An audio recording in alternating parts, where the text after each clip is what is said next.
lies the most glamorous city on earth, Hollywood, California.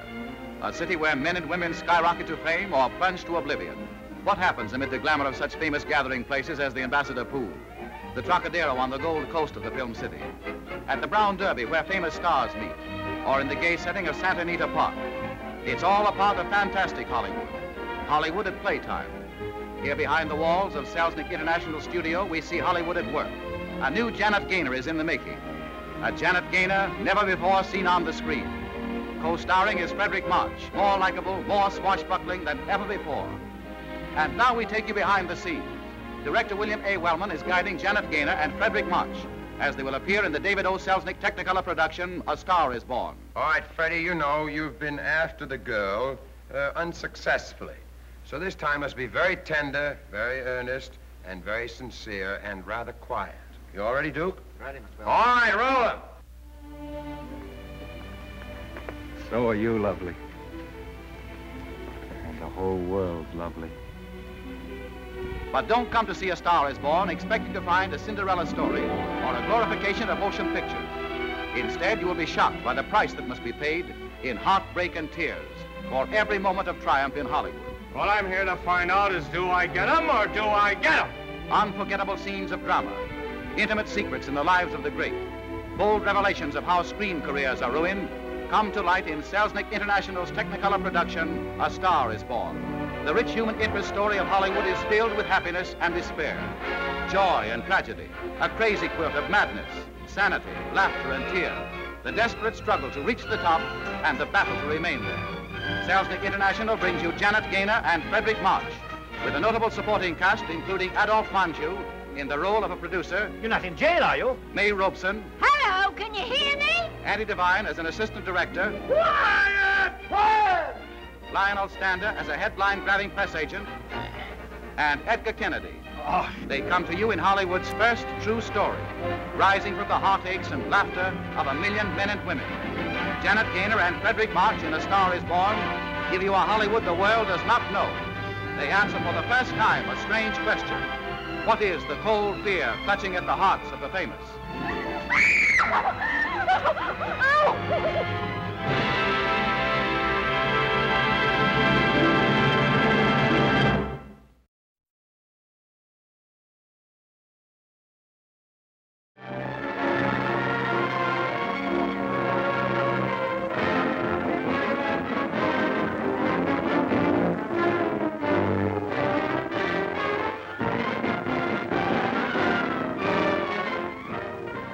Hollywood, magic city of illusion, home of celebrated personalities, West, Crosby, Dietrich. But what about the unknowns, the extras, the faces in the mob scenes? Are they real, these people who wear numbers instead of names? Let us select offhand Hollywood extra girl number 1472. Take her apart and discover what makes her tick. To find her, we merely dial Garfield 3711 and get Central Casting. File room? Just a moment, please. From thousands of registration cards, we find her. Suzanne Emery, age 19, height 5 feet 4, weight 112 pounds. Brown hair, blue eyes. Clothes are the tools of her craft. Early to bed for that beauty sleep. At 6, and always hoping that today will be the day Dame Fortune smiles and picks you from the mob.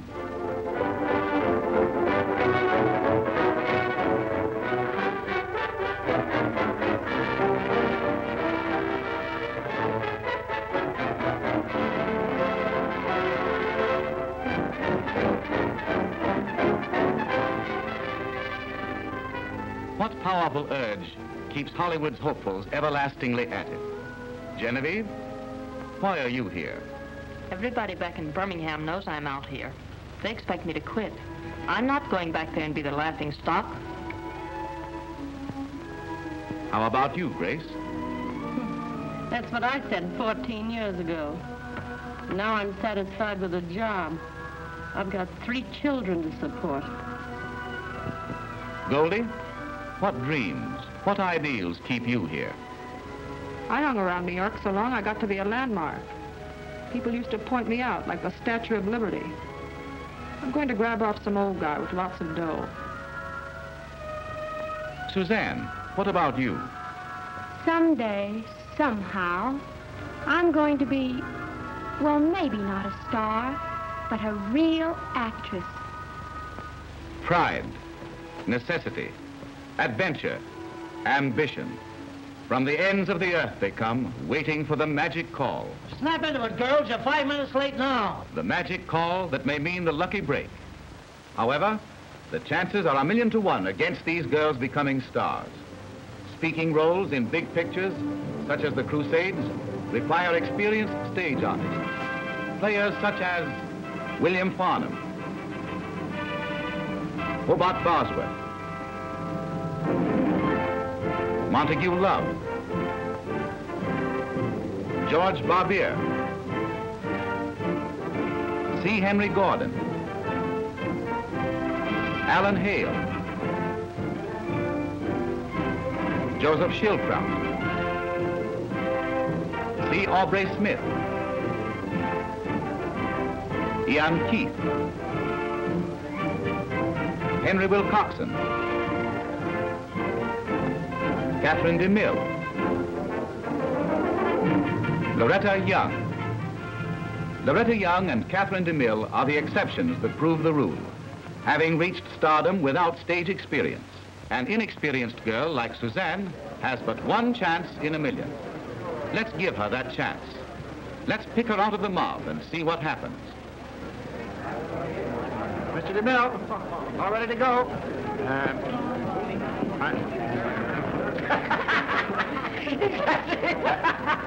Quiet. We're trying to take a scene here. We've got 4,000 people on this set. You people chatter like a lot of monkeys. Now keep quiet and attend to your business. What's that girl doing over there with a 1935 headdress? You know, this isn't a fantasy, this is history. Well, of all the... We spend thousands and thousands of dollars on research. We comb the museums of the world. We scour every library there is to get accurate and authentic detail. And they give me a girl that looks as though she'd just walked out of a beauty salon. Assistant director, one of you men, Tate, McDonald. Yes, sir. What's the idea of having a girl come on a set like that without a wig? The hair won't show, sir. Have you got a lot of people on the set here that won't show? If you have, get them off. And how do you know they won't show? Get that girl into a wig and forget the alibi. Yes, sir. Right away, sir. All right, now you people. You townspeople over beyond the gate there. Yes, now as these crusaders come riding through, you're seeing a great movement, a great sweeping forward of these men who are leaving you, perhaps for all time. They're your fathers, your brothers, your husbands. Let me see that in your faces. Come on now, work yourselves into the emotion of such a scene. Don't be extras. Be a nation watching its manhood ride out on a great cause, the crusade. Are you ready, Tate? Already and turning, Mr. DeMille. All right, now, give me everything you've got, you people. Ready now? Right? Come on, come up to it now. Speed, 957. Places, everybody. This is a take. Clear the set. Right? Camera.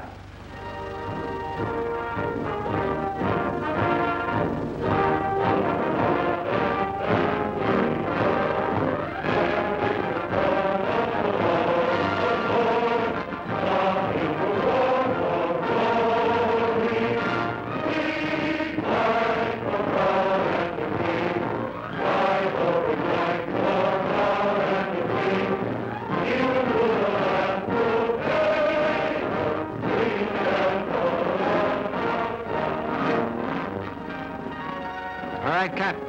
How is it? Everything's okay. Tate? Yes, sir. I want to set up now on a reverse angle of this same scene. Trucking shot. Okay, sir. Here's the play. Emily, give me the script. Now, what the... Yeah.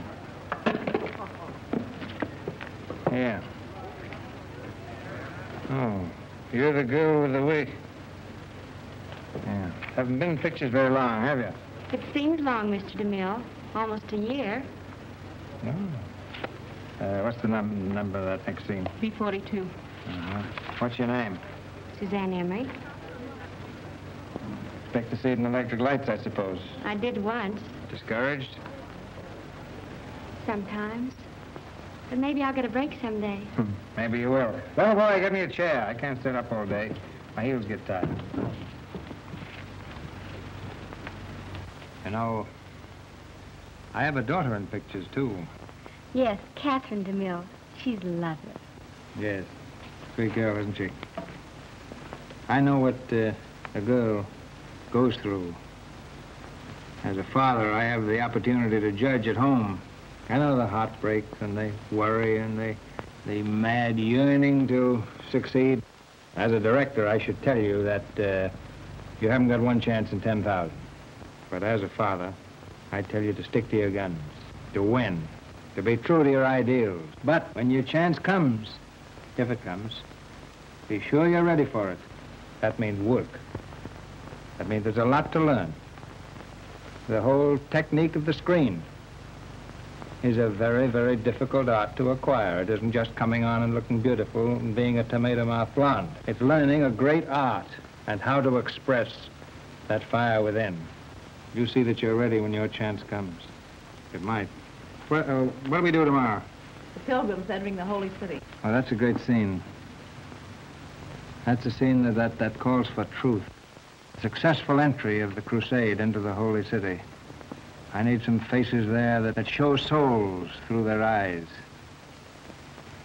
that show deep feeling, true belief.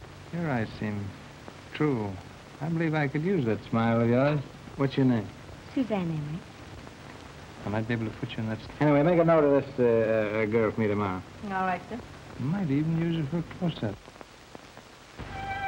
Dream on, little Miss 1472. In a few hours, a new day dawns. A day that may turn those dreams to realities. A day that may discover you basking in the brilliance of fame. But if you fail, there is always home, your friends, and a certain young man back east who'll be waiting for you, whether you're a brilliant movie star or just Hollywood extra girl, number 1472.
Impediment.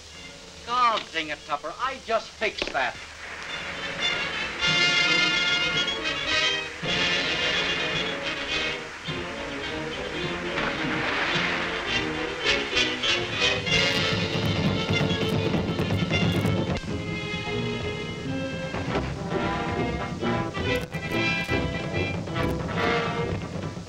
As you leap into the fire pit, Princess Melanie, remember the vengeance of a priest of Palin.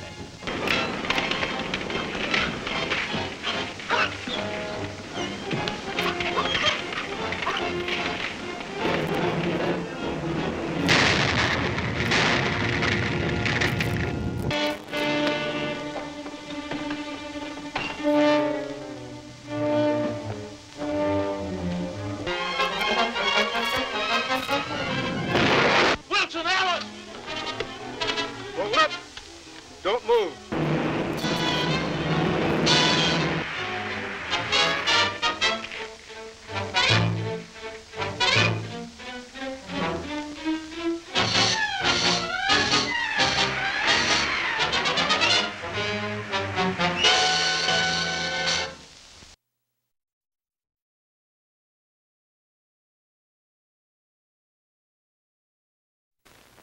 Don't bring a clown to old Broadway. You got a clown on Broadway.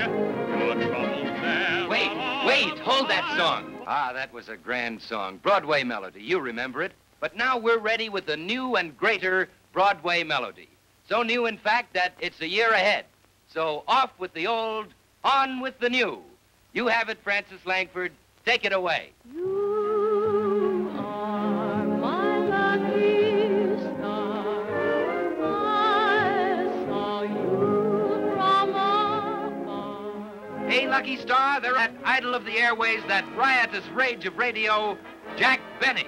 This is Jack Benny coming to you with the latest stories, new jokes, and wisecracks. And here is the outstanding screen sensation of the decade, the personality who brings more talent to the motion picture world than any newcomer in 10 years, singing and dancing her way to fame into your heart, the lovely Eleanor Powell, the best-looking and most gifted of the new leading men, the boy who is rapidly speeding to stardom, Robert Taylor. And comedy, oh, the grandest clowns you ever met, Mad, Dizzy, Delirious, Buddy, and Vilma Ebsen.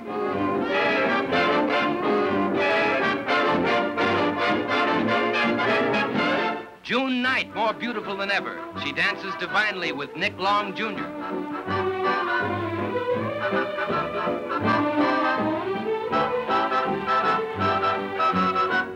Una Merkel, Sid Silvers, Frances Langford, Robert Wildhack. Well, for instance, there's the light and thin or blonde type of snore. Hey, Bert, who do you think is going to have a baby? Who? My mother. Listen, Snoop, from now on, nobody's going to have any more babies. Well, you can't stop my mother from having a baby. I can stop her from having it in my column. Will you wear it for me?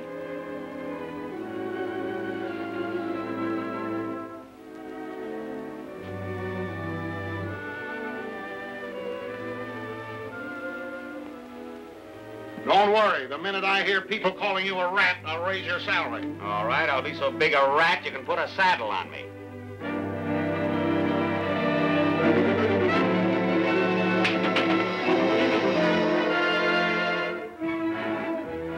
Madame Albertina Rash, genius of the ballet, surpasses her loveliest creations with the spectacular fantasy in a garden of dreams. Here they are, the men who write the songs the world sings. They show her Brown and Arthur Freed. They have created lilting melodies, haunting harmonies. Listen. Broadway rhythm, it's got me. Everybody down. Broadway rhythm, it's got me. I've got a feeling you're fooling. I've got a feeling it's all a frame. You gotta sing before breakfast. Croon a tune and rejoice. Before you use that coffee pot, use your voice. You've opened heaven's portal here on earth for this poor mortal. You are my lucky star.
You have a wonderful future. I see a man in your life. What, only one? Give me my fine furs and fancy gowns. I found a new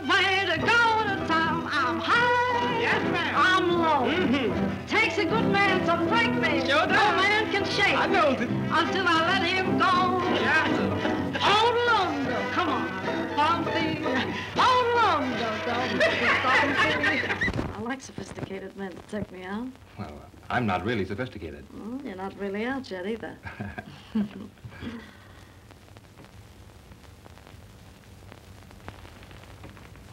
You got me. Why did you admit knowing so many men in your life? Well, it's not the men in your life that counts, it's the life in your men. You worked your spell on me. I'll make your demand. I want you, I need you. Your love must be mine, oh baby, baby.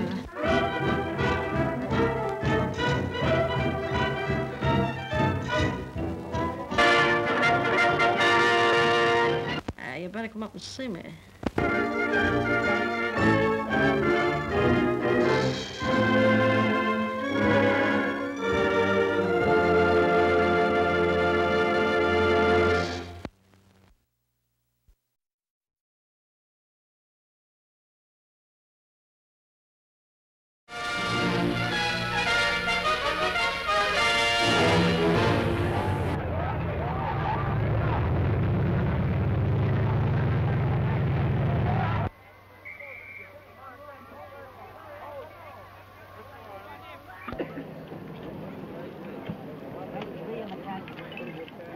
Miss Lee, up towards the camera, please. Thank you.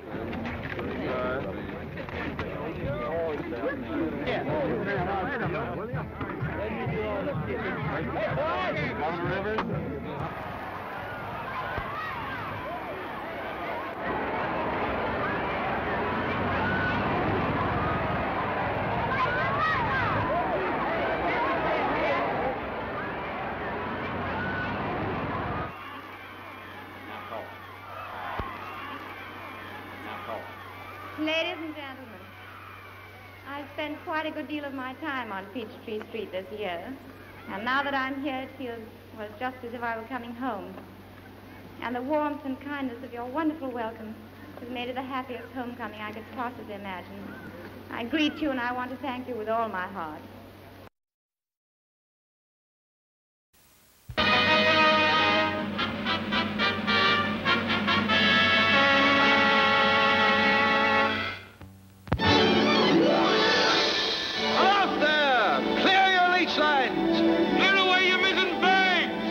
Take away your two lines!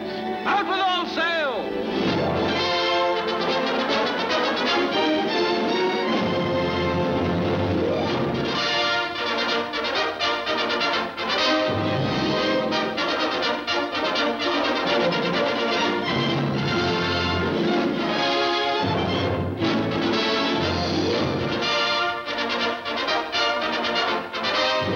Unfurling the glorious saga of the boldest buccaneer the world has ever known, Warner Brothers bring you the flaming story of the Seahawk, a galley slave who became the chieftain of the most dangerous band of men ever to fight under the flag of the Skull and Crossbones, riding the danger-swept waters of the Spanish Main, fighting through enemy ambushes in the swamp-infested jungles of Panama and Cartagena, attacking the fighting ships of a great armada with cutlass and saber. Errol Flynn as the Seahawk, leading his men to the four corners of the earth, swooping down on the golden cargoes of mighty galleons like a savage bird of prey. Will the man have a right to know what he's signing up for, Captain? Not on board this ship, he hasn't. My men follow without questions. But I believe in you. And whatever you do must be right. Please let me help you.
Excellency, I must speak to you. I'll see you at the theater tonight. I'll hold your seat till you get there. After you get there, you're on your own. Hello? Hello, yes? No, he's not in yet. All right, well, goodbye. That was for you again. I wonder whatever became of me. I should have been back here a long time ago. They got guns, we got guns, all got children got guns.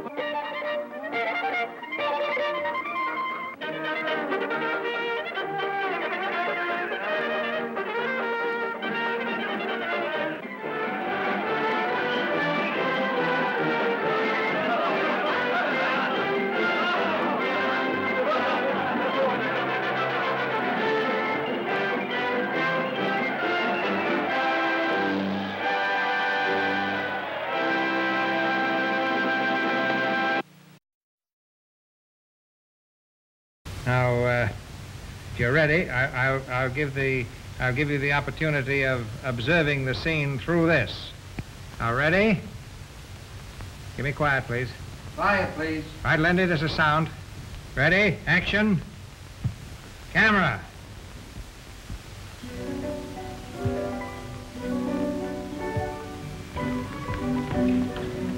The swan's feather.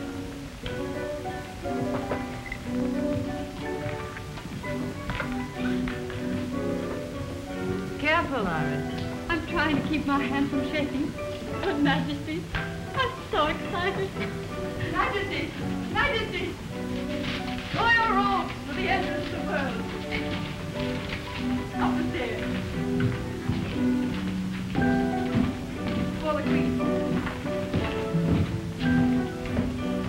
Majesty, wait until you see them. They're beautiful. Marvelous. Take the lid off. The Roman Senate will get a thrill today. All right, cut. Now, Mac, the Nubian slaves should enter much quicker. And the reaction of you girls when the lid is lifted off this chest and you see the wealth of these garments there, you're asleep, you're dead, there's no life in you. When you see these things, those are studded with precious stones. They're the wealth of the Indies. They're the wealth of Egypt. That's Cleopatra's coronation robe. React to that. Let me see it in your faces. Let me hear it in your voices. The gasps of, oh, ah, and so forth. Claudette, don't react away from that feather that the little girl is fixing your eye with too quickly. She was 6 inches from your eye, but when you jumped back there, with that exclamation. Let her practically touch the eye with the feather before you react to that. And this sword that the property department sent over. Look, I mean, is that what I'm going to fight a battle with in Roman history? Here, I brought one down from my own collection to show you. See what I mean? You've got to have that because these men exchange real blows. You can't fake those things, you know. You've got to have real battle. The same with these shields you sent in. Now, some of them are good, but listen to this. An audience could tell easily that is tin. Yeah. And not only that, nobody wants to risk their life behind it from the thrust of the sword through it. Do you want me to try? Shall I poke through with this one? No, thanks. All right, but on the other hand, take this one. Now that you wouldn't object at all for me to jab as hard as I want, would you? Real stuff. Yeah, you wouldn't mind that. Well, that's exactly the way the extra man feels behind these. His life depends on them. Because these blows are real. I mean, they strike with these real swords against these shields. They strike for the man's head, and the fellow only has this as defense. I mean, if he doesn't duck, it's too bad.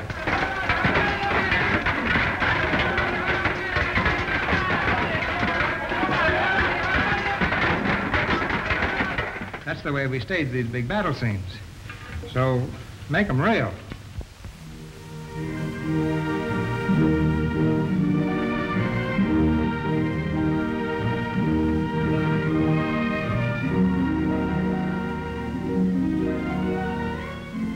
One of the most interesting and difficult scenes from a technical standpoint is the scene aboard Cleopatra's barge. where Antony has come to arrest her. And she has set the stage to entrap him and allure him so that he will forget his purpose. When she was sure that she had him, she gave the signal to start. The two lovers were surrounded by silken drapes. Rose petals rained from above. The orchestra played soft and beautiful music, and the rowers started from Tarsus to row the prisoner, Mark Antony, back to Egypt. You see the silver-headed oars with a giant Nubian in chains attached to each one. Rhythmically, they roll to the sound of a beating drum.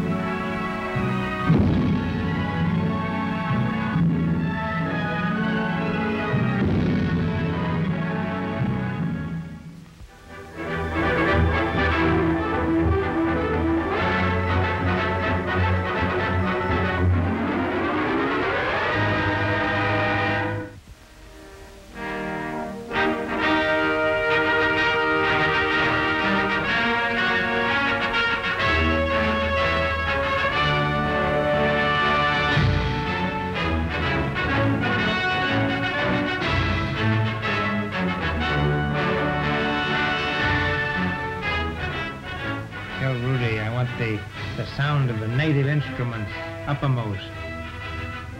The modern instruments I hear are drowning them too much.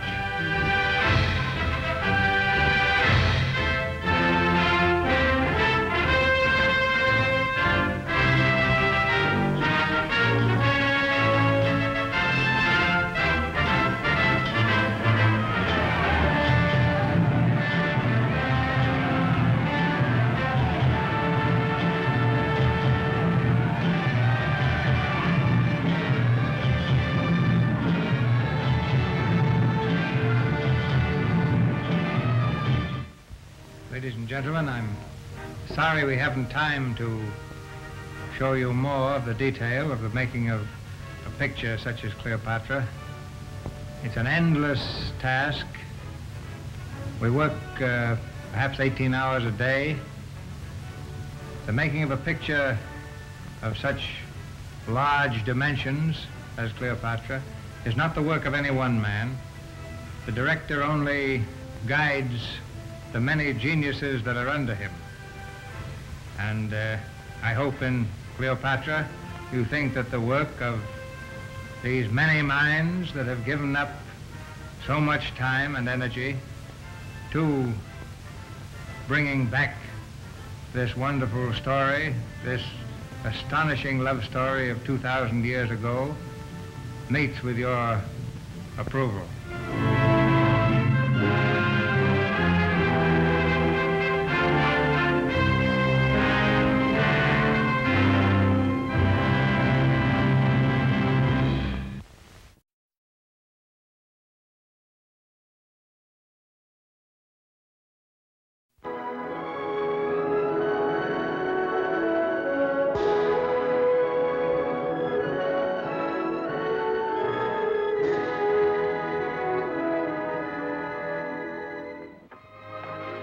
Candy, do you kiss with your eyes open or closed? Open, honey. I don't want to miss anything.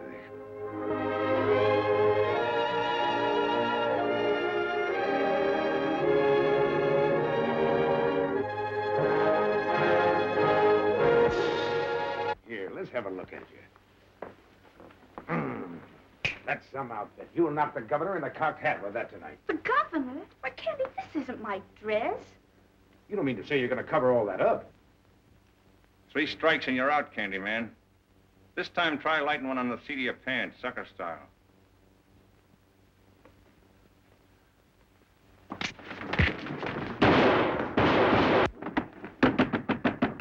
What a woman wants to know about a man is whether he has decent, honorable emotions.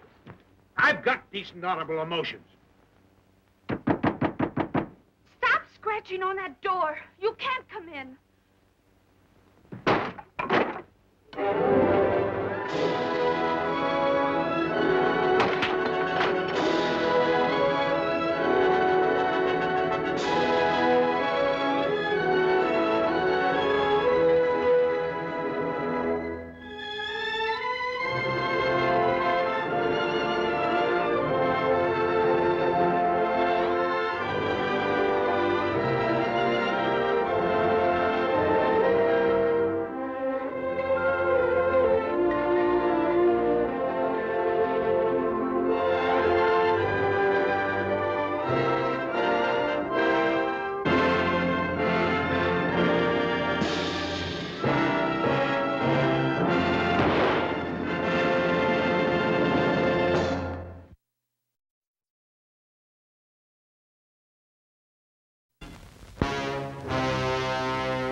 I'm Barry Kane, American.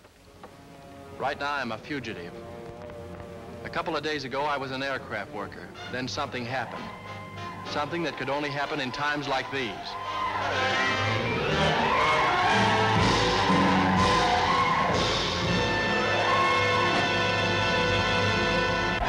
My best friend died in that fire. The authorities questioned everybody. I told them what I knew. I even offered to help, but it was no good. They wouldn't believe me. There were 2 detectives here a moment ago. They wanted to arrest you. They said that you killed him. That I killed him?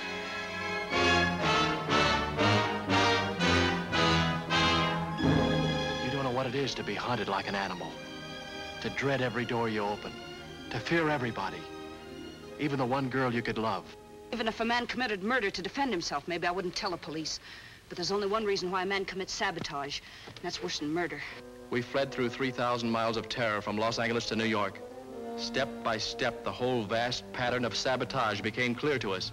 We had to find those saboteurs. Saboteurs who lived in the desert like rats and spied out the land. Influential saboteurs so crazy for power they were willing to stab this country in the back. Well, we found them. And we almost wish we hadn't.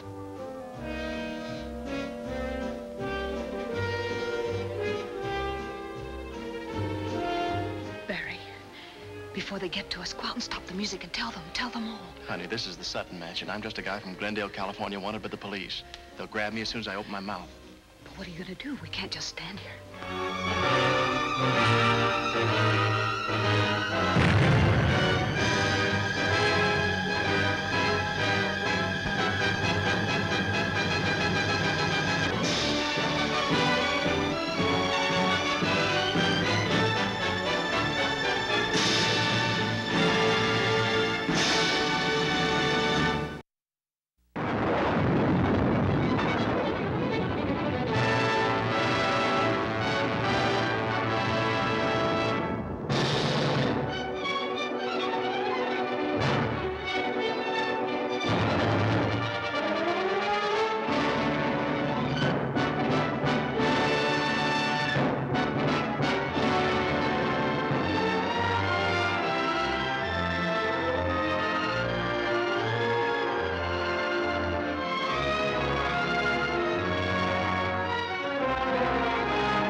The big event the whole country is talking about, Mrs. Miniver.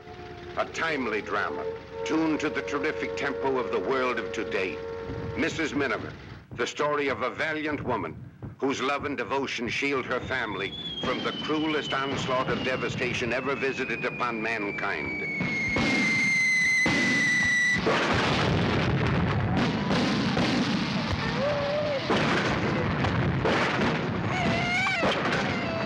It is a story of youth, too, of young people who hold aloft against the shadow of the present everything that is brightness for the future. Mrs. Miniver is as great in its rich moments of quiet tenderness as in its vivid moments of unbridled terror and sweeping action.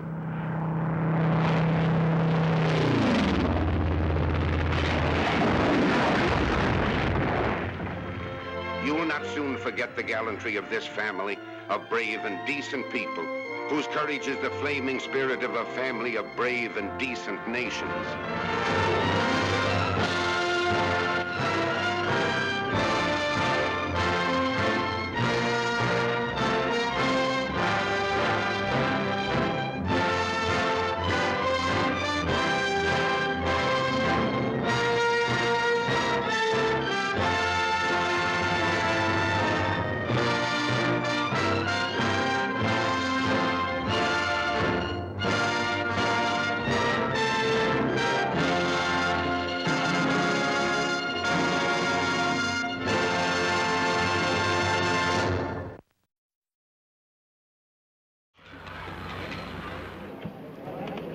Come with me, Mr. and Mrs. Audience, to the Coconut Grove in the Ambassador Hotel. See for yourself, and be conscious, as I am, of the outstanding mood of this brilliant gathering. Suspense, Who will win the Academy Awards? The tension grows and grows. Yes, everybody's here. Tall, bashful James Stewart and a lovely girl. The quite fabulous Mr. Charles Lawton with his distinguished wife, Elsa Lanchester. Everybody? You bet everybody. Scarlett O'Hara, her glorious self. But who's going to win? Vivian Leigh and Laurence Olivier wonder with me. So do Mickey Rooney and MGM's E.J. Mannix. Gorgeous Hetty eyes that table crowded with my gleaming offspring. And with Judy Garland, Norma Shearer, and George Raft, anxiously awaits the Academy's momentous decision. Need I say it is a privilege and an honor to announce this winner, Miss Vivian Leigh in Gone.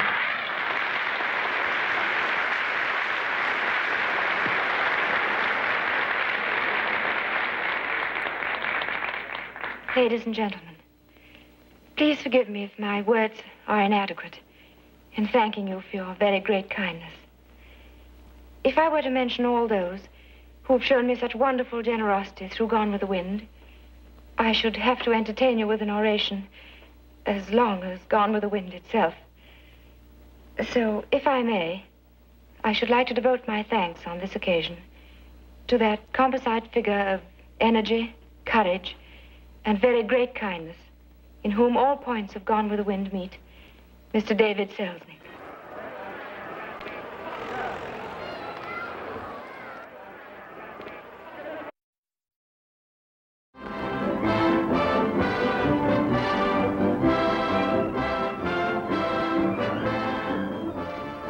Bogart, glad to be back. Both did a swell job. Now, give us a lot of good. How was your trip? How are our boys doing? Our boys are doing a great job. On our trip overseas, my wife and I saw thousands of American boys in Africa and Italy, and you can be awfully proud of them. When our pilots and bombardiers and navigators come back from a mission over Germany, there's a Red Cross clubmobile waiting on the field, ready with coffee and donuts, ready with friendliness. Whenever our men get leave in combat areas, the Red Cross is on hand. They establish homes away from home with clean beds and American food, reading rooms and recreation facilities. The Red Cross trains the nurses' aides who release graduate nurses for war duty. When one of our men is wounded, surgical dressings for his wounds are supplied by Red Cross. Those bandages and swabs and compresses that American women are rolling and folding all over this country reach the wounded through the indispensable Army and Navy Medical Corps. All this and much more the American Red Cross is doing for our men at home and abroad. 1944 is the invasion year. That means more blood plasma, more bandages for our wounded, more aid and comfort for our prisoners of war, more aid to our fighters and their families. Your generous gift is needed to carry on this work. 90 cents out of every dollar will go to the service of the men and women of our armed forces. Make a generous donation in this theater now.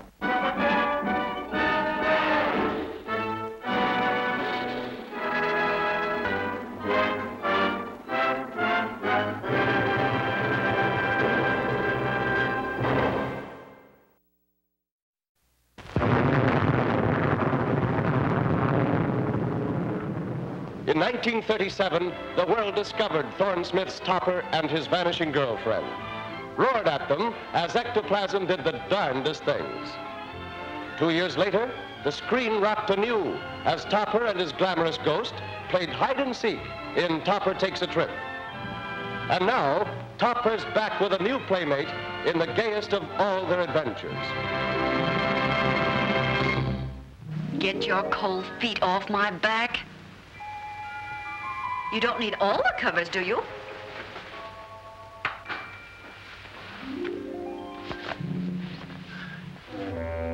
Here I am, Toppy.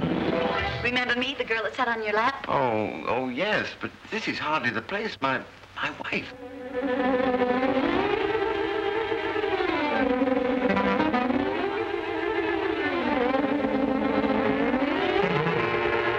I'll go, but every hair in my coat is standing on end.